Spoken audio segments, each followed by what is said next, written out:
mused. "You will not surely die," he whispered. "God knows that when you eat it, your eyes will be opened. You will be like God, knowing good and evil."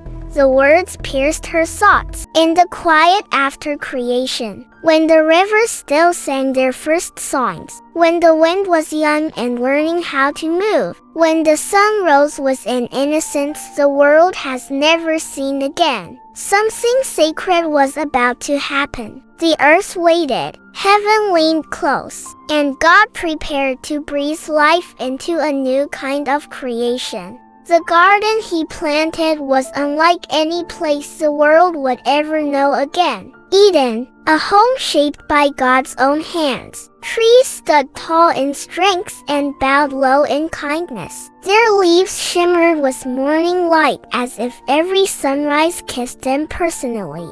Flowers blossomed in colors the human eye today can only dream about, deep purples that seemed to hum, reds that looked like living flame, golds that glowed without the sun touching them. Rivers flowed with a clarity that made the water seem like glass, reflecting the laughter of heaven. 4 rivers: Pishon, Gihon, Tigris, Euphrates, woven like silver threads through a land untouched by sorrow. And in this world of perfect harmony, God stooped down to the earth he had formed. The soil shifted as divine hands gathered it gently. He shaped a body with intention, strong shoulders to carry purpose, hands capable of building, eyes able to wonder, a mind able to think, a heart able to love. When the form was complete, God bent low, closer, closer, until his breath met the lips of the one he shaped. And the man inhaled. Life pure, holy, electric rushed through him like fire. His lungs filled, his heart thundered to life. His eyes opened to behold the first sunrise any human would ever see. Adam, the first human, the first heartbeat of humanity. He rose to his feet slowly, awed by his own existence. The ground was soft beneath him, warm with the morning sun. Wind touched his face gently as if introducing itself. The birds circled overhead, curious about the new being among them. Animals moved without fear, lions at rest, deer grazing, wolves peaceable and calm. Creation recognized him, not as threat, but as family. God stood beside him, not distant, but near, and he spoke not in thunder, but with a voice that carried peace deeper than the roots of the trees. "Adam, welcome." The man felt known before he even learned who he was. God led him into Eden, the garden prepared just for him. Every step felt like a gift. Fruit hung heavy from branches, sweet was promise. Rivers flowed beside him with a music that fed the soul. Everything pulsed with life, growing, breathing, thriving at the command of the one who made it. "Work the garden," God told him. "Take care of it. Rule over the creatures of the earth, the birds of the air, the fish of the sea."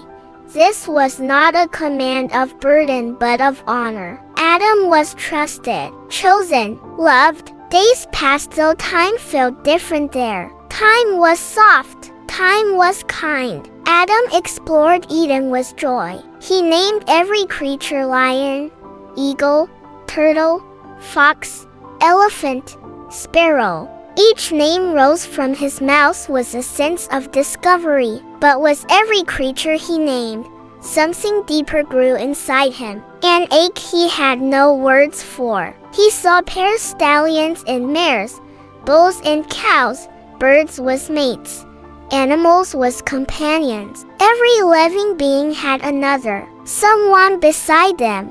Everyone, except him. Evening settled over the garden, and Adam sat by the river, feeling the first loneliness in human history. And God saw it. "It is not good for man to be alone," God said, not with disappointment, but was compassion. The God who created galaxies also cared about the loneliness of one man sitting by a river. Adam lay down as sleep washed over him, not the sleep of exhaustion, but something deeper and gentler. God approached with the tenderness of a father and placed his hand on Adam's side. A breath, a whisper, a divine touch, and from Adam's rib, God began his second masterpiece. God shaped her with beauty woven into her very design. He gave her grace in motion, wisdom in thought,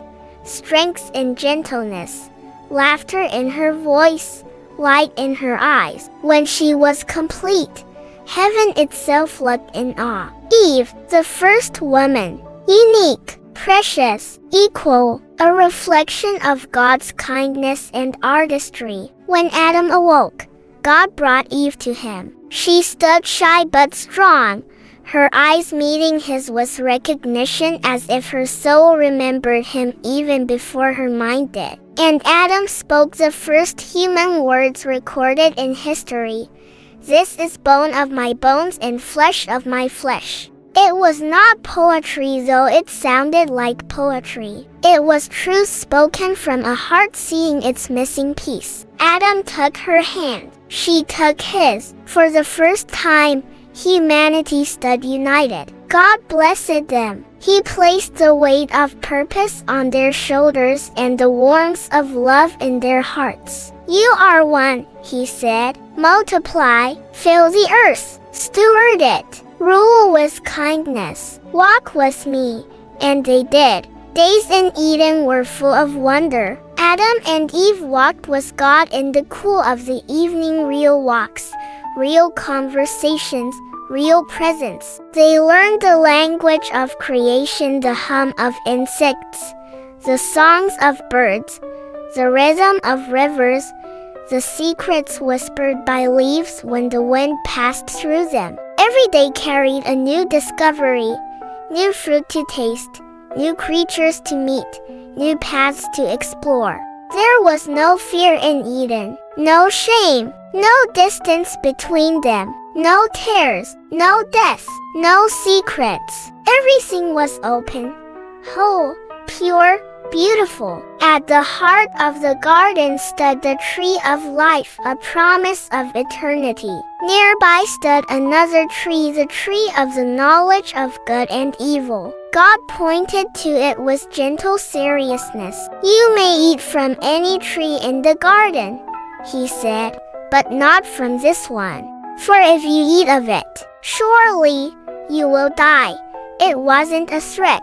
It was a warning, a loving boundary, a protection. Life in Eden was full. They loved, they laughed, they learned, they built, they dreamed. Adam understood Eve's thoughts before she said them. Eve saw Adam's heart in his eyes. Their connection was a thread woven by God himself, unbreakable, pure. But somewhere beyond the beauty, in the shadows just outside the peace, a fallen angel watched. A being once radiant in heaven but now twisted by pride and rebellion. He despised the beauty of Eden and the love between God and humanity. He envied the closeness Adam and Eve shared with the Creator, the closeness he himself had lost forever. And he planned. One morning, Eve wandered near the tree. Its fruit glistened like jewels, beautiful, tempting, shimmering as though the sun itself rested inside. She admired it,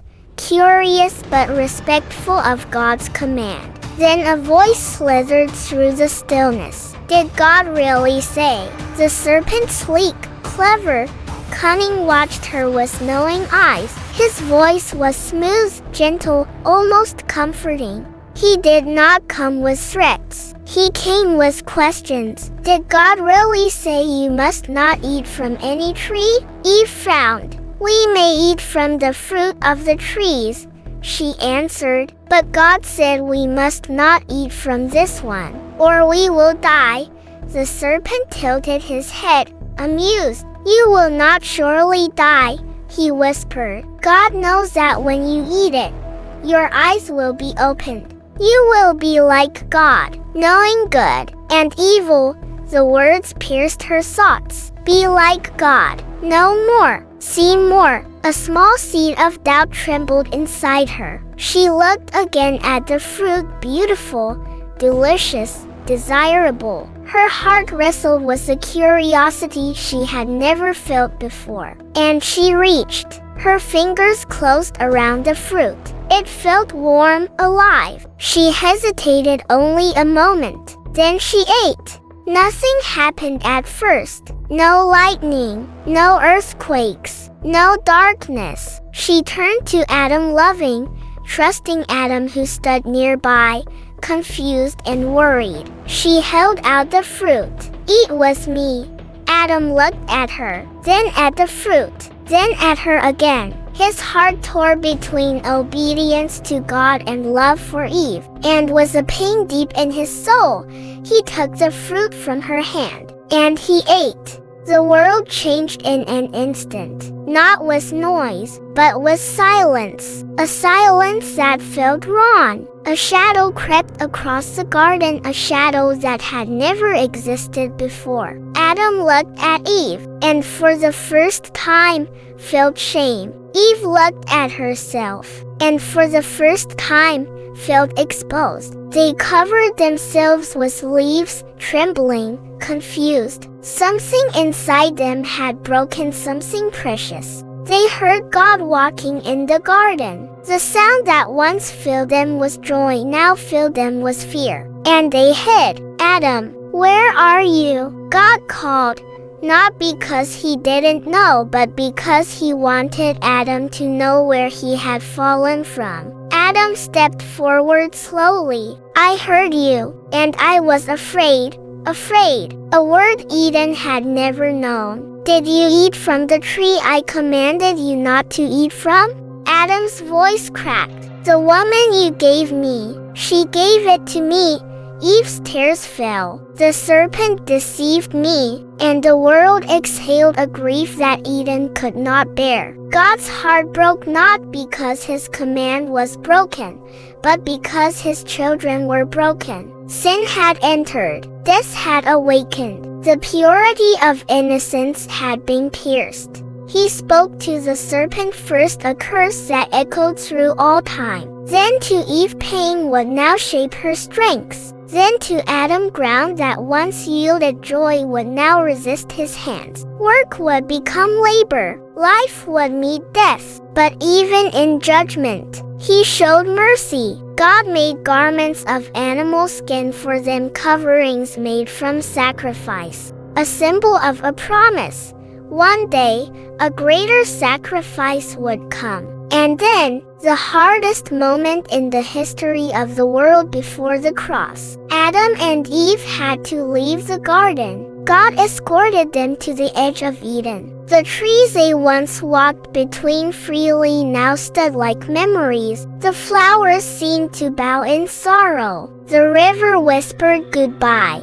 Adam looked back one long, aching look at the only home he had ever known. Eve held his hand, tears falling quietly. But God went with them, not in the same way as before, but in a new way, through promise, through presence, through redemption yet to come. Outside the garden, the soil was harder. The air felt different. The world was wilder. But Adam looked at Eve, and Eve looked at Adam, and in their eyes, God's breath still lived. They built a life. They learned to farm. They learned to endure. They learned to love in a world that now required strength. And even though Eden was close, hope was not.